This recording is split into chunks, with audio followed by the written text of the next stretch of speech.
The Collegium system of judicial appointments has been surrounded in tensions ever since the Supreme Court adopted it in 1993.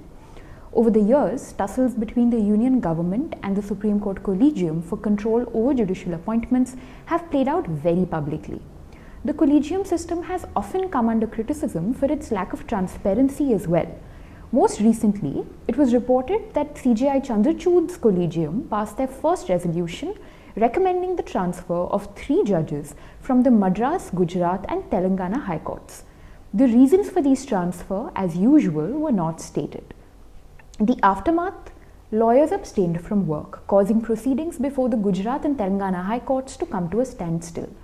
While CJI Chandrachud implores lawyers to break their strike and go back to court in the interest of the litigants they represent, lawyers remain adamant that the Collegium must reconsider its decision.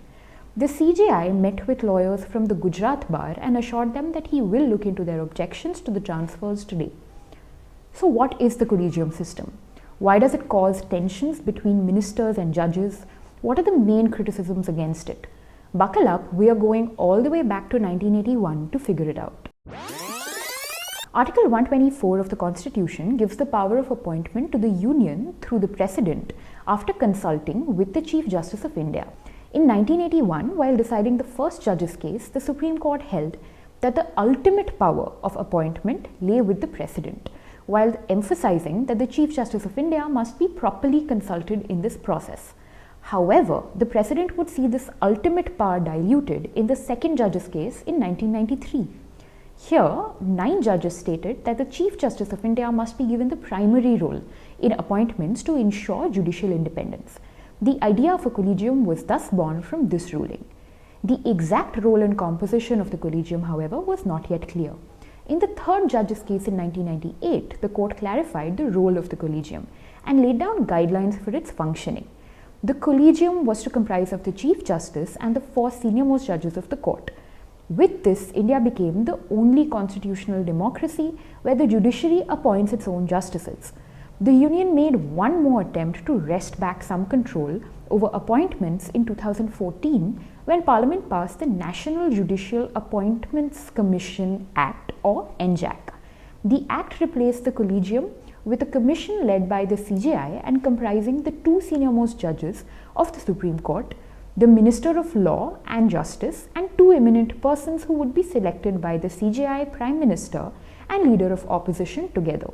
This was meant to limit the authority exercised by the judiciary and involve non-judicial members in the appointment process. The court thwarted Parliament's NJAC plans in 2015, striking down the act. Once again, the court invoked the independence of the judiciary, stating that the NJAC may allow executive interference in the justice delivery system. So what options did the Union now have to maintain some modicum of control over judicial appointments? It could reject a name recommended by the Collegium, sending it back for reconsideration. The court's solution to this problem: if the Collegium persists and recommends the same name again, the Union must accept the proposed name. The other avenue the Union may employ is to simply leave a recommendation pending, to do absolutely nothing about it.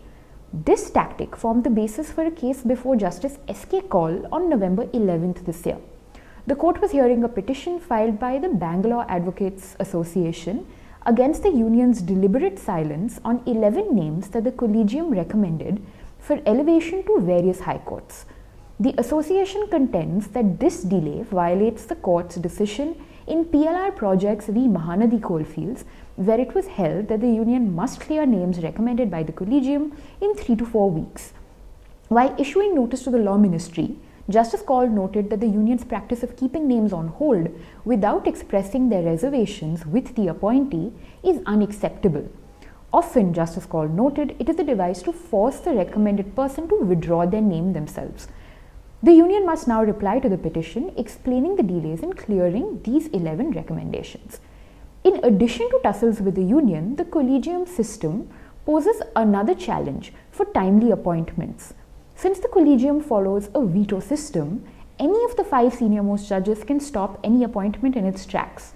In recent years, the Supreme Court went 1.5 years without any new judges appointed and vacancies mounting between 2019 and 2021, reportedly due to intra-collegium disagreements.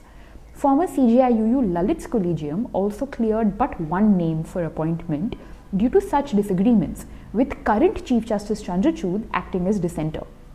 The court must perform a delicate balancing act in its collegium activities. It must maintain its independence from the executive while still garnering their approval. It must also ensure some level of transparency to maintain public faith in its decisions. Consensus within the collegium, with the union, and now seemingly with the bar as well, is particularly essential for CJI Chandrachud, who will have the opportunity to appoint nearly half the total strength of the Supreme Court and various judges across high courts in the next 2 years while he holds this office. For more on the Supreme Court, follow SC Observer's website.